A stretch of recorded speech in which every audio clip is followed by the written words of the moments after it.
Hello, welcome to everyone in the United States and around the world. This is Love, Truth, and Peace. I'm your host, Dr. Melody Harris Barrow, coming to you live from Miami.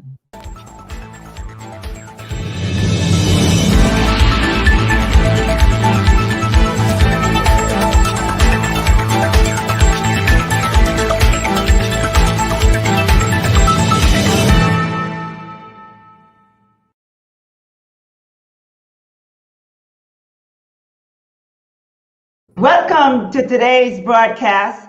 This show was created to equip nations and people with the knowledge and tools they need to improve, create, build, prosper, change their environment so that they can effectively lead to a better future. Today's topic, the correctional system and its economics.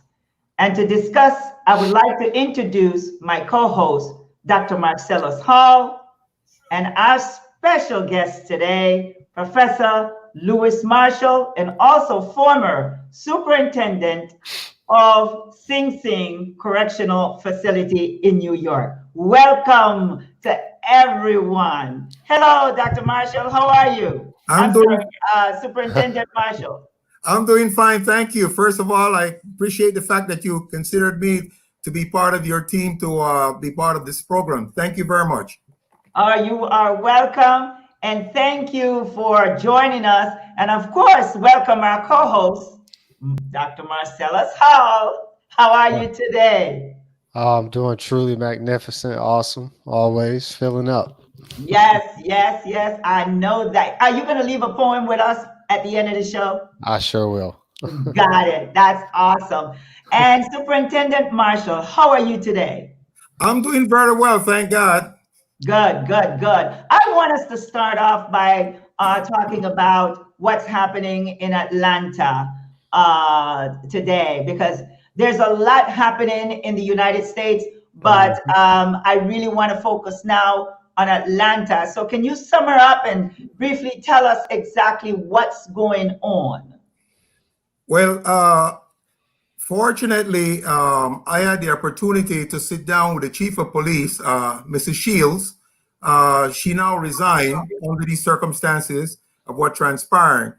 But in my meeting with her, I discussed the fact that she needs to introduce two disciplines into her training program. And one of them consists of an enculturation session where the officers get a chance to talk about different cultures and get a better insight, because many of the officers, especially in the South, they're coming from rural areas. They have no contacts with blacks on a regular basis. The only contact, unfortunately, is whatever bad news at 6 o'clock. So their framework and their thinking is usually adversarial in terms of, when I get this job, I'm going to straighten them out. I'm going to do this. So they come with already a predisposition of very violent behavior. Now, knowing that as a fact, the only way you can counteract that, I told her, is that with the training for enculturation, introducing officers to community meetings before they go to the streets. After they complete their training, you should go to community meetings, familiarize yourself with the neighborhood. And the district attorney, and this is something that I practiced when I was upstate New York, you have to have the district attorney come in before graduation and do a presentation explaining to the new officers the rules of engagement, which is he represents the rule of law, not the officers. That's the misconception. They see the DA of representing them along with the chief. Exactly. And I told the chief, I spoke at the Capitol building, and I told him respectfully, I have been in the same position, and I said, you are held accountable for the people that you hand that gun and that badge. So therefore, where we are right now, unfortunately, the things that I already saw manifesting, which derives from a very deeper root that we can't even have time enough to talk about it. This go back to 1865, after slavery was supposedly abolished. The introduction of the Ku Klux Klan was a way of saying, we're going to put these people back in order according to our discipline. And unfortunately, by giving a person that authority, now he or she's in the best position to exhibit control if it's not monitored by the DA and the chief of police. These are the two disciplines that can bring things back into order as far as the rules, laws, regulations, policies, and procedures. So what we experience in Atlanta is the free fall of that behavior, whereas they're not even thinking that they need to justify their actions. They're simply saying, the usually song and dance is, I fear for my life. Well, you can't fear for your life from a free person. Exactly. And I was trained also like they did. If a person is fleeing from you, your life is not in imminent danger. And the 3 rules of pulling that gun is your life is in imminent danger. You're in hot pursuit. It's called HP. Hot pursuit means you roll up on the scene, some crime is in progress.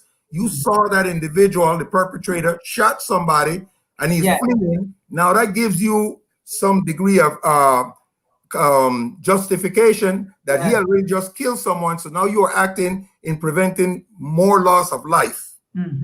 Those are the circumstances: imminent danger and a hot pursuit.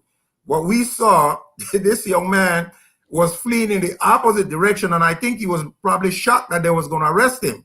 They woke him up. They let him drive the car and park it, even though they knew he was drunk.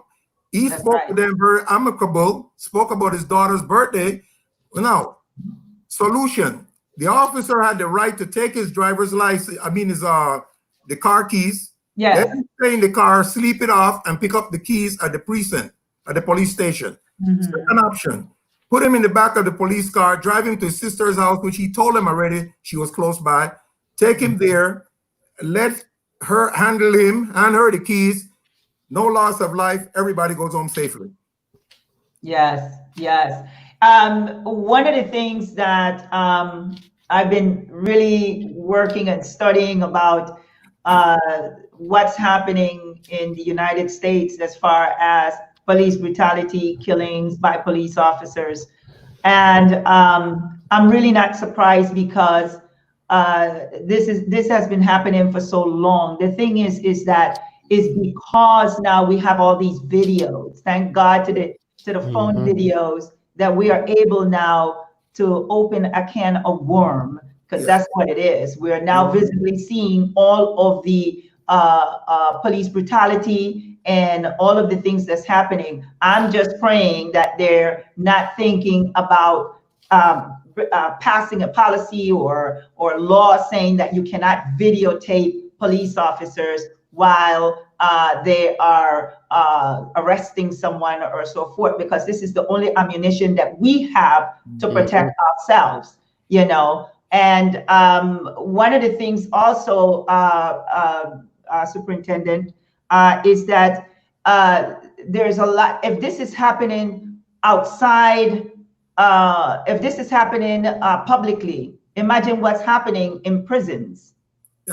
It scares me to know what's happening in the prisons of the United States, because when it comes to health, when it comes to everything, especially with the coronavirus that's happening, I don't want to detour from what we're talking about, but this has a lot to do with incarceration. It has a lot to do with what's happening in Atlanta, what's happening all over the United States. And I think it's time enough now for us to speak about it, because we don't have this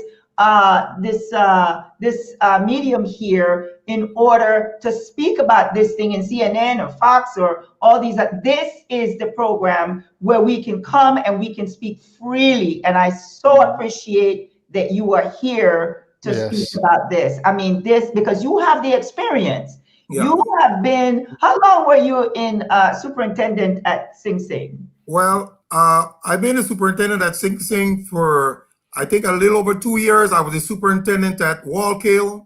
I was the assistant commissioner for the entire state, writing policies and procedures, and I had 25 prisons that I had to visit, including Attica, the famous Attica. And my role at that time was to make sure that each one of them are following the operational procedures. I was the first deputy for the most violent maximum security at that time, which was Coxsackie. And what I said to you before, it also works in the prison system. The first rule of thumb that I did when I arrived at Coxsackie, which everyone said I was insane to go there, the commissioner didn't even like the place. And he's the one over all of us at that time. And he said this place is driving everyone's crazy because of the violence, the young men with testosterone in a lot of fights, cutting and stabbing. So I arrived there, and the first thing I did, I told my secretary, call the district attorney for the county. I got the district attorney to come to my office, close the door with him. And I said to him, I thank you for coming. You need to know my rules of engagement. I don't violate no human rights. I know we consider inmates less than, but I don't consider them less than. We are not judges. We are not executioners. If my officers violate these inmates' rights, I'm bringing them out to your court, and I expect you to enforce the law. We are not going to play this behind the scene, because the 8th Amendment to the Constitution says cruel and inhuman punishment should not be applied to any human being in the United States. And in that same 8th Amendment has excessive bail, and it has mistreatment. It's written there constitutionally. It's a matter of enforcement. So now he sat there very respectfully and listened to me. Then I told my deputy of security and my captains, you go to line up and tell the officers. Yes. New superintendent, when I arrived, I'm not here to get involved in arbitrary and capricious behaviors.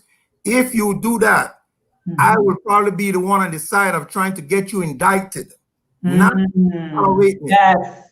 The deputy of security said to me, and I don't know if he's on here because I sent this out to quite a few people and other superintendents that I supervise. And he said to me, my God, if you do that, some people are going to be mad at you. This is my exact answer. I did not come here for a popularity contest. So long term, most of the violence and everything subsided. In 11 months, the place was a different animal. Wow. It's a culture. It's a culture. I don't have enough time to tell you all what I've been through. Exactly. I have fear of things that they wrote. It never fazed me because I know the ignorance permeates itself and it needs to feed another ignorance. So what I would do is try to enlighten the officers. This is not your life. This is a portion of your responsibility to support your family. You don't get Mike Tyson pay.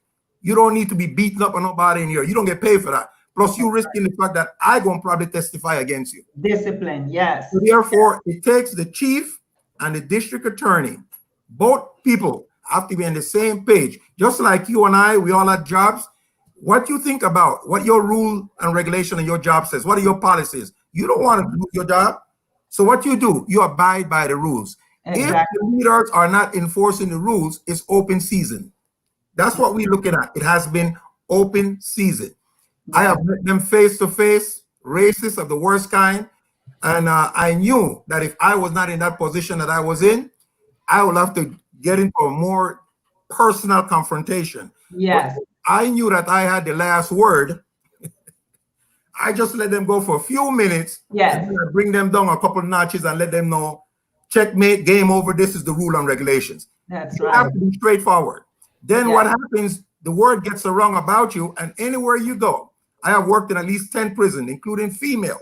I was the director of programs for female prison. And when the word get around, people hear, oh, so-and-so is coming, and they get to know your background. Right. All of that nonsense subsides because they realize this is not the person to play with. I got to Sing Sing, same rule of thumb. I didn't have too many issues there. I had one incident, major incident, riot, and when I quench it, lock it down with the permission from Albany. Exactly. And took the proper, and then they apologized to me. Because now they couldn't visit with their family in the visiting room. They couldn't go out to eat. We were feeding them in styrofoam. Bring it to the cell. Yes. Then they woke up and realized, man, sir, we're sorry, man. You know, you've been good with us, man. And I say, well, because you're treating them like human beings. That's exactly. why. So that's why the leadership. We have to think at each other like human beings. When we look at the officers' behavior, and I told the former chief of police here in Atlanta, what the public is seeing in the officer is what is allowed by the leadership. I know he wasn't pleased, but I was not there for a social contest. I told him right there on the floor of the Capitol building, if those officers don't respect you enough and they embarrassing your agency, but your name is on the marquee outside the building, why would you tolerate this? What do you gain from it? Right. And I left them with that. He retired 2 months after I spoke with him, but I don't know why. Yes. I got Marcella? I had a question for a superintendent. Yes. So my thought behind all this is where can we start to collaborate people such as your character to where we can actually start seeing this type of change take place on a wider scale. And the reason why I say that is because historically, when you look at the history of the penal system in the United States that's been present since the 1740s, it's a cultural mindset. Yes. It's in the culture. I was speaking to I did an interview with one of the Sudanese who talked about the civil war there and how things still continued on even 20 years later. And he said it's because it's in the culture. And when you look at a lot of things that's happening, dealing with injustice, it's in the culture. For example, it says that, since the 1740s, they have been conspiring how to create a facility or a facility or a place within a facility to break prisoners that are spiritually sound. And that's the history of where confinement came from. And that's from the Spaniards when they built one of the first prisons. Mm-hmm. It's in the culture to treat people this way, so where do we begin to really grow roots and create change for people on a wider scale? Okay.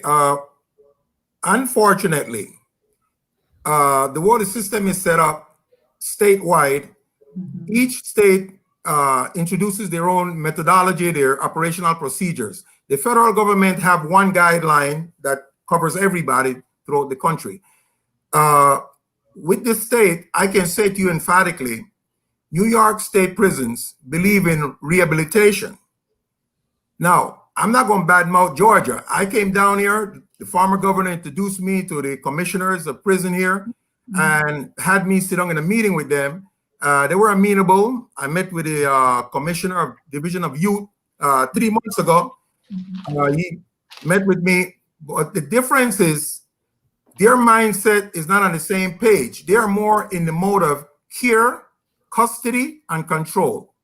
New York State is more, and I don't like political terms, but liberal.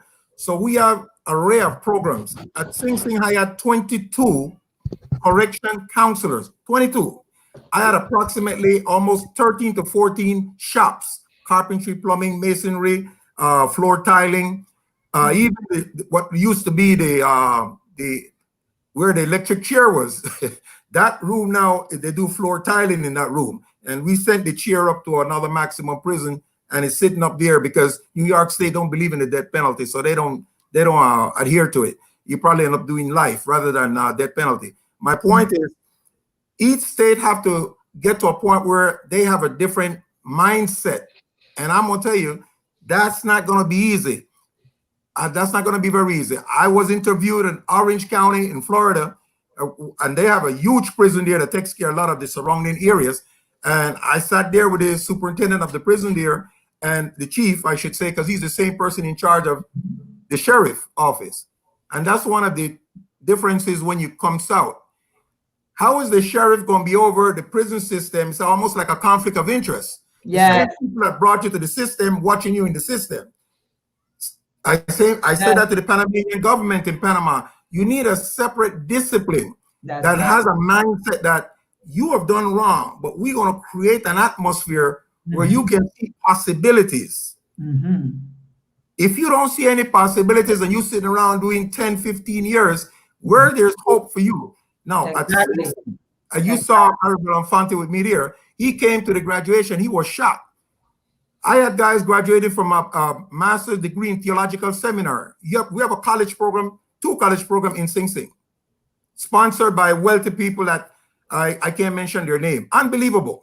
Paying for these college programs and all these shops. So what it is you have to start to, each state have to take on a different premise that we want to make the advance, like in Switzerland and Sweden and these countries, that we're going to look at our citizens as people who we want to bring them back on board. Exactly. The rules, the laws, and policies of the state or the country.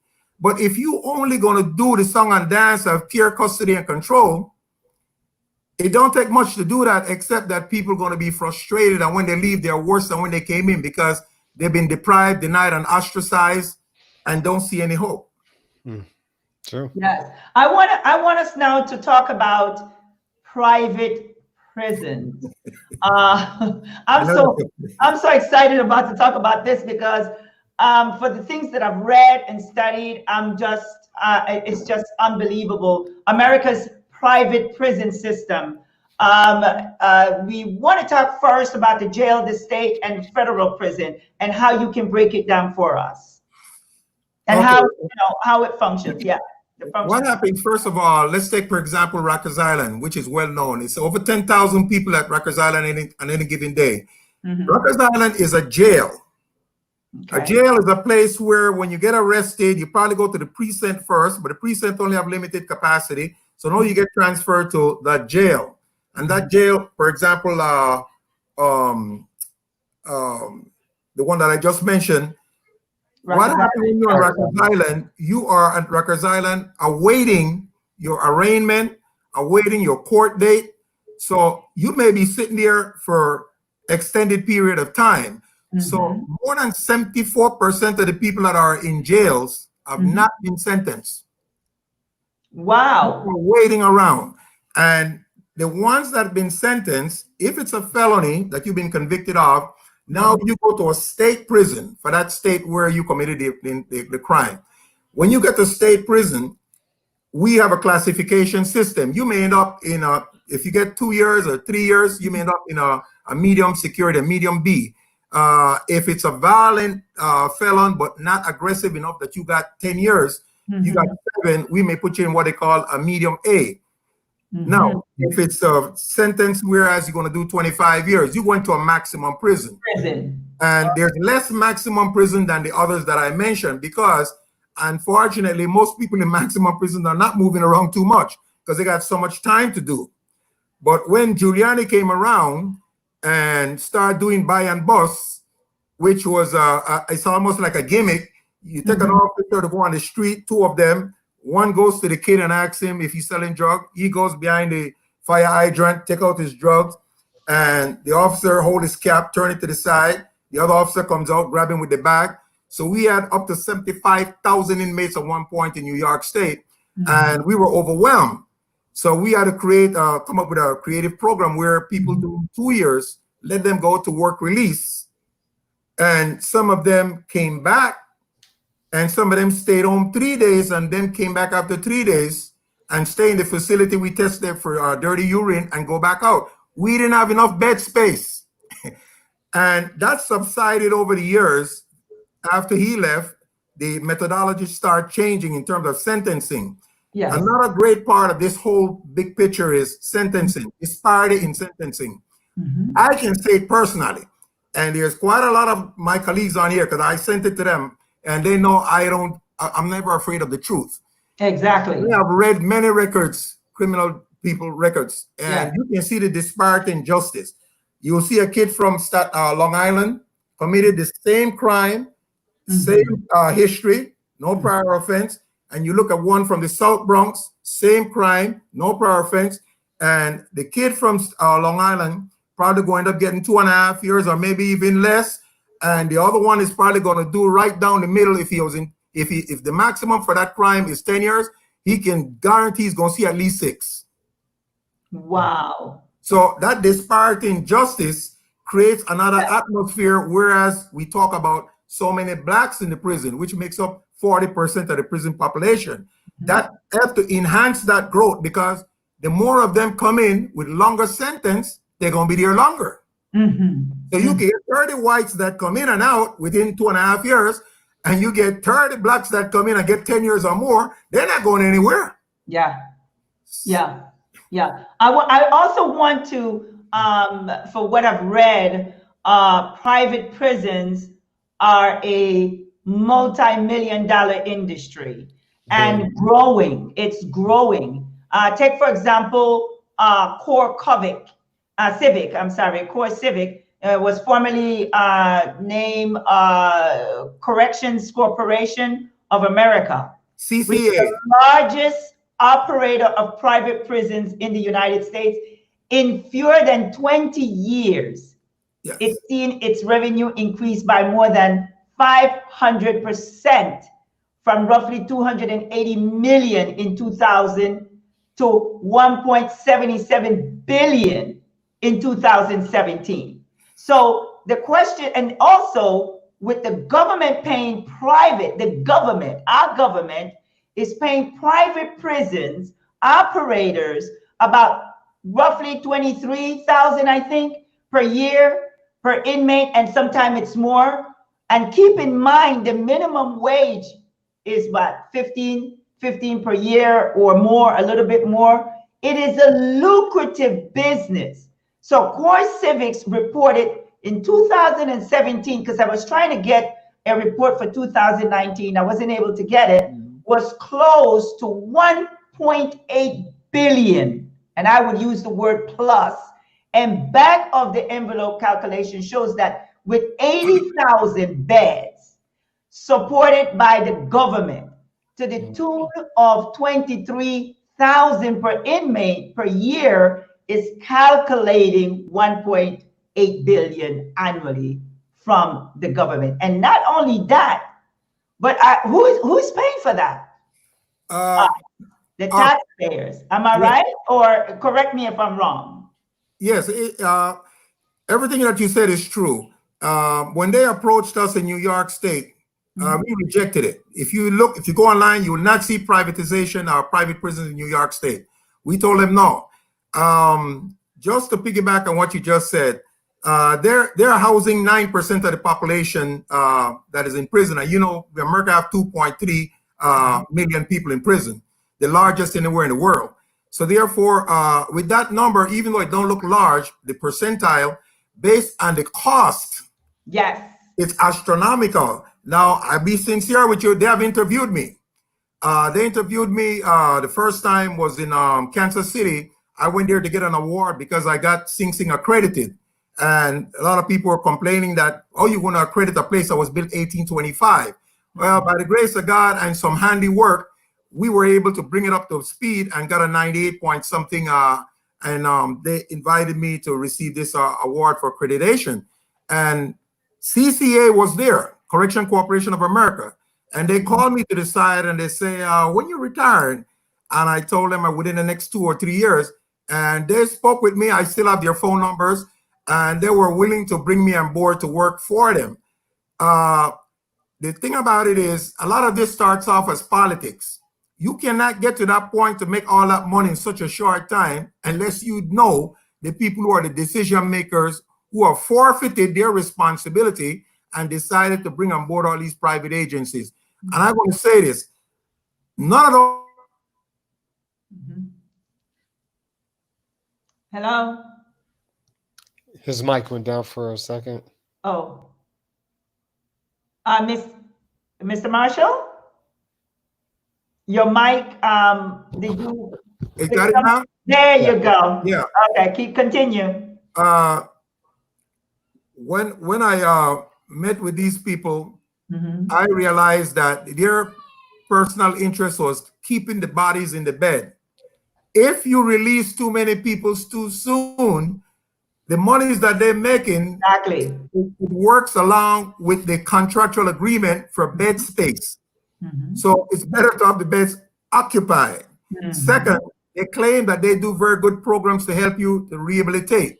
Now, the three of us, we can agree, if you're in a business, you don't throw your profit out the window. Unfortunately, in this case, the profit is human beings. So I don't buy that they are helping to rehabilitate, because that will be working against their objectives. Exactly. Now, they interviewed me in Arizona for a Commission of Corrections job there. And I don't want to get into the length of it, but in the interview, they mentioned the private prisons, what I think about it. And I knew that apparently they know that New York don't accept it. And I said to them, I will not get into your operational procedure, but I'll say this to you. When that inmate get injured in that facility, a private setting, who bears the brunt and the liability of a lawsuit? And they looked at each other. They didn't have an answer for me. And I said to them, I can tell you readily, the state is responsible. So here State. you have a private agency making money, but they are not held responsible for the Exactly. people that they're housing. Exactly. Well, long story short, they wanted me to take the second in command position, and I turned it down. I said, either I run the whole show or I don't run anything. There you go. There And you I wish go. them well, and I got back on my flight and came back to Georgia. Yes. But that's, you are 100% right. It's a money machine. It's a money making machine. You Yes. can go, if you decide to, if you're an investor, you can go and look it up and see what the stocks look like. Yeah, no, it's actually so high because not only are your tax dollars, the audience that are listening to me, not only are your tax dollars funding these private prisons operators, but also, I don't know if you know this, but you might also, you might be investing. This is what I found out. You might be investing in them without even knowing. As of 2016, Wells Fargo, Bank of America, JP Morgan, BNP, and US Bancorp played a role in bankrolling private prisons companies. And I can see why, including the three main private prisons companies, CoreCivic, the GEO Group, and the MTC. The MTC is a contractor that manages private prisons. Yes. And the MTC operates 24 correctional facilities in 8 states. So imagine the industry rates is about $5 billion in revenue a year, as a lot of that cash is used to make sure that business keeps booming. Yeah. So this is happening in the United States. Most people don't know about it. And we need to, this is why we have this show, to bring people like yourself. And I think my co-host wants to say something. Oh, I'm Did you just want to say listening. something? Are you just listening? I'm just listening. But yeah. But this is the thing, and I want to conclude in that section, because when we talk about young people being arrested for those simple things. There was a man just arrested because he was walking and dancing the other day, and he was arrested because someone called, a white neighbor called and said she sees a suspicious man. And because every morning he walks, but while he's walking, he's dancing, he was arrested. They need to fill the beds, because if they don't fill the beds, the state, because I understand also that if the contract is based on if the bed is filled or not, they still have to pay the private prisons. Yes. So this is why we have so many young people in prison today. They are a commodity. And we need to bring this out. We need to have the Justice Department, the Criminal Justice Department review. There's a lot of mayors now that I see that's in the different states, Black mayors, Hispanic mayors. Well, it's time to do something, Mr. Marshall, because our children are commodity today to this criminal justice system, and it really, really have to stop. Yeah, they had a scandal in Pennsylvania with one of those private prisons where the judge was involved. You can go and look up that case. I can't remember his name. He was giving a sentence to the kids to have them housed for extended period of time. But then it happens that a few white kids were put in the same situation, and their parents took the initiative to look around and find out, wait a minute, this is all my son did. This is not warranting 3 years, 4 years. They got lawyers, and when they did the research, bottom line is that judge is doing, I think he's going to be doing 14 years. He's been in prison now for the last 6 years. Wow. Yeah, he's talking about Sierra and Kanahan. It was 2.8 million over 2,000 children, and they got sentenced to 28 years in the federal prison system Yeah. And to go back on what you were talking about, yes, they are paying charged at $150 per day per diem for the average prisoner, which comes out to about 54,000, give or take, a year. Yes. And when you look at that scope of when private prisons really started to skyrocket, from 1925 to 1980, you only seen 150,000 prisoners only rise to the surface of 250,000. However, as private prisons begin to really get their grips into the economy, you know, from 1983 to 2006, you go from 250,000 to 1.5 million. Yes. Yes. You know, so you know, you just see the rise in stock, which happened to be the commodity of human beings in America. Mm-hmm. And also, go ahead. Go ahead. Ironically enough, the first private prison in America was San Quentin, believe it or not, and then it became state prison. Now, after that, we had a period where nothing was happening as far as private prisons. During the Reagan administration, we saw the increase, and it continued to skyrocket. And when you had mayors that were very amenable to buy and bust, a simplicity like that, where a kid may have been a college student, he decided, and I'm not condoning wrongdoing, he sell a bag of drugs, and here it is now, he's going to spend extended period of time in a correctional facility where his future is already practically in jeopardy. Before I left the department, we had a meeting, and what we did is we came up with a program to release the guys that were sentenced under the Rockefeller law. Remember? 25 straight up? Yes, I do. So what happened is what we wrote up was sent to the governor at that time, and quite a few men were able to be released under the program. And one of the requirements is, even though he probably been sitting around for 10 years, he couldn't have any violent write-ups, discipline. And strange enough, without unbeknownst to me, after it was passed and people were released, I just happened to be at a wedding and somebody tapped me and came over and said, you know, thank you. And I said, for what? He said, yeah, I know you were on that bill that was written up. He said, man, I was going to be sitting around there for 25 years. And he was just in one of those little, I'm not minimizing it, one of those stores that were a front for where they were selling drugs. And he got caught up with the rest of people and going to sit there for 25 years. Thanks to that bill that we passed with the commissioner and the governor at the time, those individuals, again, predicated upon the fact that they didn't have any violent disciplinaries while they were doing time. So the whole idea is, unfortunately, everybody's not on the same page for rehabilitation, and a lot of minor crimes, what we call crimes, are put in a category that almost forces, especially when they call the word mandatory. 2 strikes and you out. California practiced that. So if you took a loaf of bread after 2 strikes, now you're going to sit in jail for 25 years. That's insanity. Is it 2 or is it 3? Is it 2 or is it 3? It's 3 strikes. Well, the third one don't come out.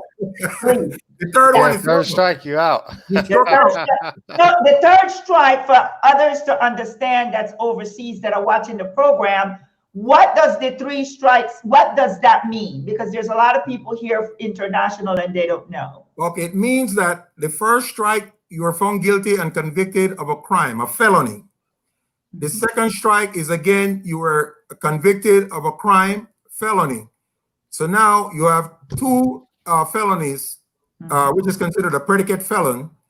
Now the third infraction, the bill don't tell you the type of crime for the third time around. The third is the third. So it can be something that is not of great magnitude. It may be a small crime in the 3rd degree. But now the sentence that you're going to be getting, because you already had 2 strikes, is even worse than somebody that did a more severe crime for the first time. So you're going to be sitting in there for a longer period than someone else who just committed the first infraction. That's a disparity in justice all over again. Yes, I understand. Now, one of the things that you and I talked about is about the immigrants, because Many private prisons have guaranteed occupancy clauses in their contracts, meaning that if cells are filled, the state must pay anyway. And we just talked about that, which I don't agree with. But what sort of, in this criminal justice, what sort of criminal is the target of most federal prosecution? They're not looking for mobsters. They're not looking for bank robbers. No, a lot of times they're looking for illegal immigrants. And where do they go? To private prisons, for whom America's immigration system is a giant profit as well. So the private prisons are getting rich, jailing illegal immigrants. Let's talk about that briefly. Okay. There's a few things. I was called to work for, you mentioned them, GEO. Yes. We have a separate branch that deals with illegal aliens. Okay. And the way it works is once the federal government arrests that person for entering the country illegally, yes, rather than incarcerating them, because there's no more room hardly anywhere, they came up with a new procedure, which is if the person has a relative, a family, or a friend in the United States legally, they can reside with that person.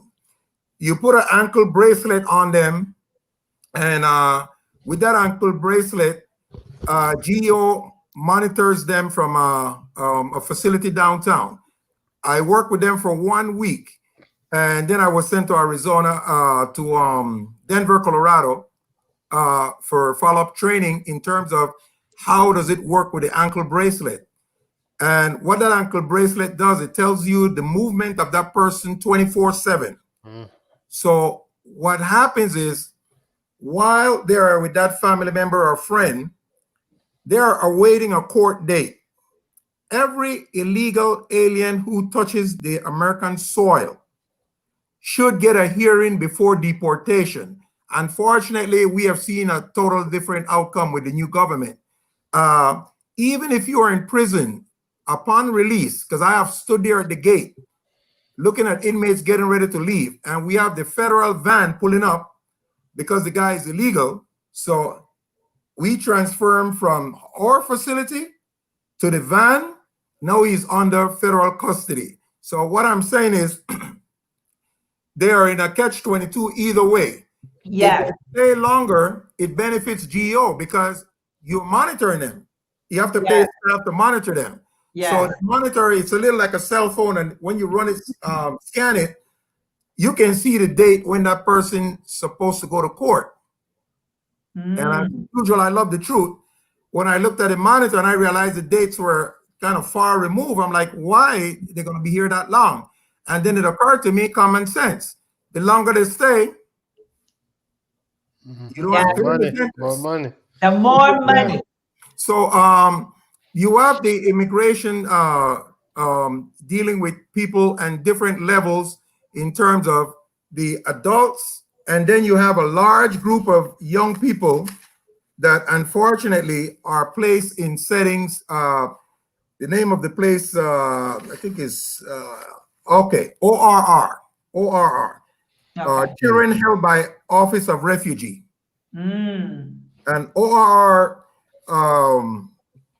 has about 3,600 young people there. And these are kids that are not with their parent. And they hold them in abeyance there. I don't know what follows as the time go by and how long they hold them. But that's another branch that you don't hear much about. No, I've never heard it before, actually. Yeah. So, yes, the immigration condition is, it is deplorable, but at the same time, we ask ourselves, we can't let everybody in. And I agree with that. Yes. You can't let everybody in, but you have to still look at the human beings and say, I have to hold you within the context of what I would have done for anybody else because you're a human being.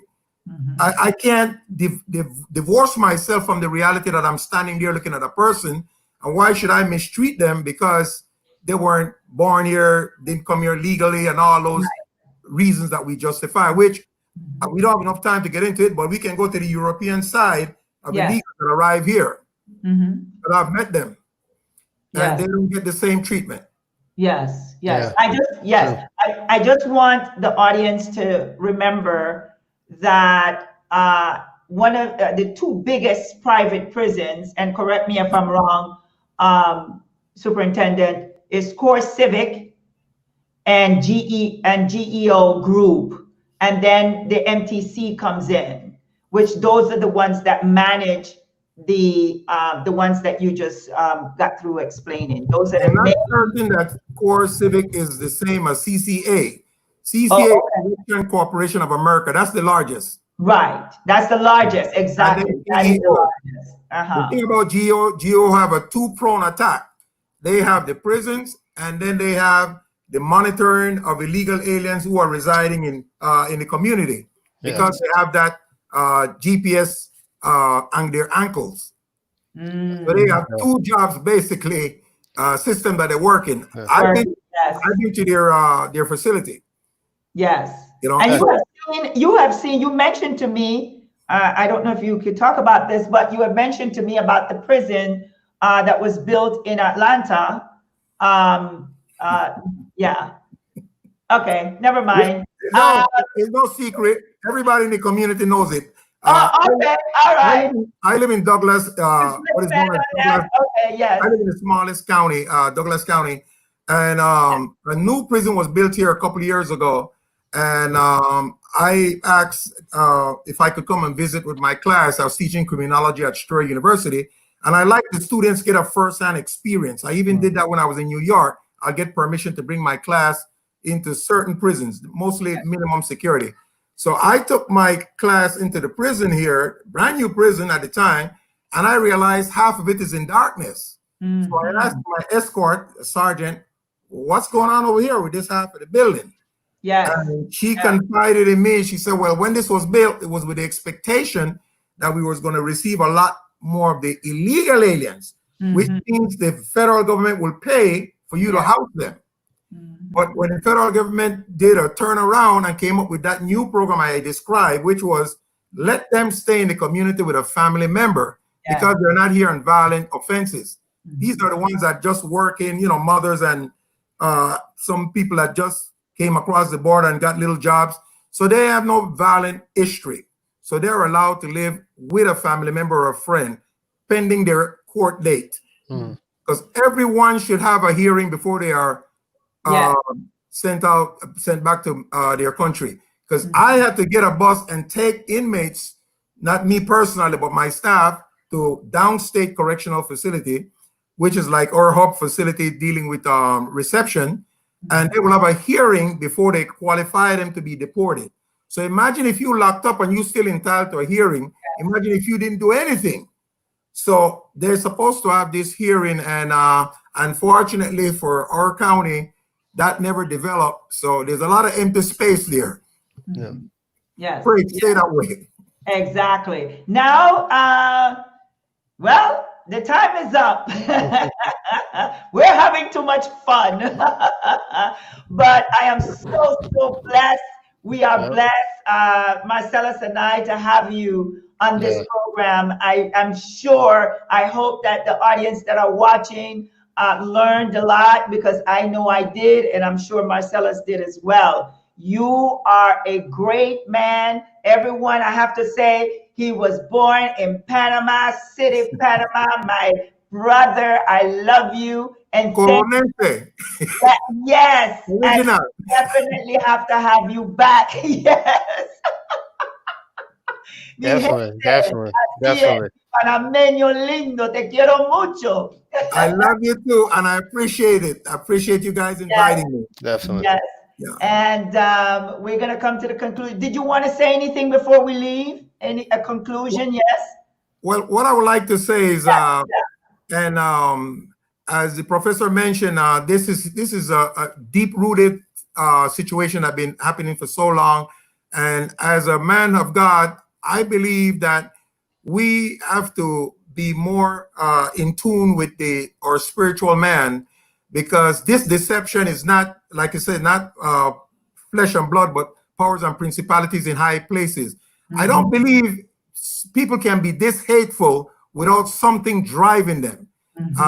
And we see it more and more each day. And so I pray that everyone will continue to pray and trust God and do your best in your community to be a voice. And the type of platform that you have created, it's not only one person, but other people can do the same. We need more people on board to try to make a difference. Yes. We need to have more shows like this. Yes. Because we cannot have these type of conversations on the regular news. And this is why we started this program, because we are international, we're global. And those of you that are watching, if you want to come on to the show, if you would like to be on this show, you can email us at lovetruthandpeace2@gmail.com. You are always welcome to come back, Mr. Marshall. And I know I'm going to have you back because there's a lot of other things that we have to talk about, definitely. Thank you. And we're going to go into closing. I would like to thank all of you for watching this program. Really, I am so blessed. And my final words, and then Marcellus is going to take us out with a poem. But I believe that right now, we all need to communicate and organize ourselves to stop those who have maintained unjust control for centuries. Sometimes we find a few families controlling an entire country or the world with no intention of surrendering control and allow equality. We might be a minority in the United States, but we are the majority in the world. We must take our position as children of God and regain our dignity and human rights in this country and the world. If we continue to fight apart, we will never regain control of our lives. Yes. We have the power of God. Let us use it to showcase or to show the world what humanity is about. Amen. It's going to be very, very difficult if we just work within our communities rather than expanding as a unified force with other groups that are experiencing the same oppression and systematic inequality. We are living an illusion, thinking that we're different because you're Indian or you are Latino or you are African. We're the same people. We were all created equal. One race, the human race.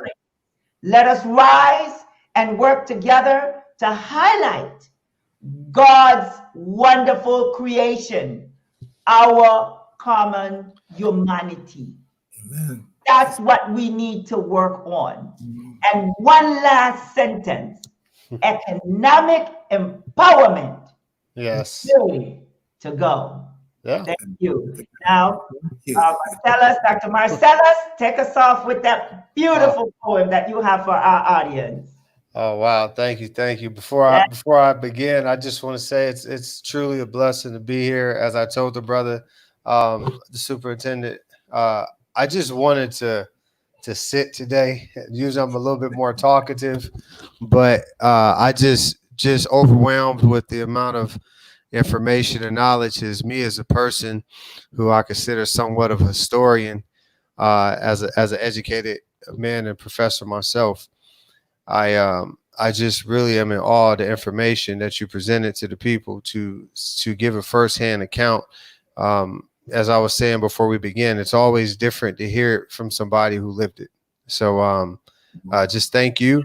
And I appreciate the information that you imparted on me that I can now take back and give to my students and to my audience. So I just want to say that I was greatly in awe, educated, inspired, and definitely revered by, just hearing everything that you had to say. So I just want to extend that gratitude to you personally. Thank you. Thank you. Yes. And it's I always, whenever you ask me to do a poem, I really don't get too much into thought about it until it's time, because I like to just go with Yeah, just go with the flow, whatever's happening at the moment. There you go. Oh man, what can I say? Well, I'm gonna take us home with this. What do I know? I'm just a felon. My name 38448, and every morning at 6 a.m. they call out to me, "Hey yo, inmate." On the yard, they call me obsessed with historical lectures, spiritually long-winded and philosophical dreamer. Then afterwards, I'm locked back into my cage. The guard closes the door and he calls me hopeless. In 50 states, my opinion no longer matters. I'm no longer allowed to vote for those that make laws that govern my own life. I guess I was misinformed that after completion of my sentence, my restitution is a discrimination for life without the possibility of parole. And to the man with a side job in a company, you see, he drinks and drives homes daily. See, he has a wife that he only sees after stopping by his girlfriend's house, who he has another kid with but doesn't speak about, and a daughter at home who he doesn't acknowledge. So she acts out. He has the audacity to turn and say to me, "You know, you should have made better decisions." You see, next time you vote, mark an X 3 times, please. One for you, one for me, and one for the person who foolishly believes that they actually consider these. You see, I don't know about you, but I'm tired of trying to survive, because I don't want to survive. I want to live free and die alive. But see, it's the American nightmare. The American can never dream. Step forward, get your passport stamped here. Welcome to Tattooed America, modern day hysteria. And know, my brother, the revolution won't be televised, so keep these words inside your heart and think about it the next time you close your eyes. You see, it's possible this may be the last time for a while that you get to hear me speak. So to all my soldiers on the battlefield, RIP, resist, inspire, progress. And a message from my sister, she told me once, she said, "Hey brother, they can lock me down, but if they haven't taken my mind, they're taking nothing from me." There you go. Peace. Peace. Thank you very much for watching Love, Thank you very much. Thank you. and Peace. This is Dr. Melody Harris Barrow. Hope to see you next Thursday at 7 p.m. Eastern Time. Our next show in Spanish, it will be on Monday, this coming Monday at 7 p.m. Eastern. All right. Thank you. Thank you, everybody. All of Thank you. Thank you. Thank you.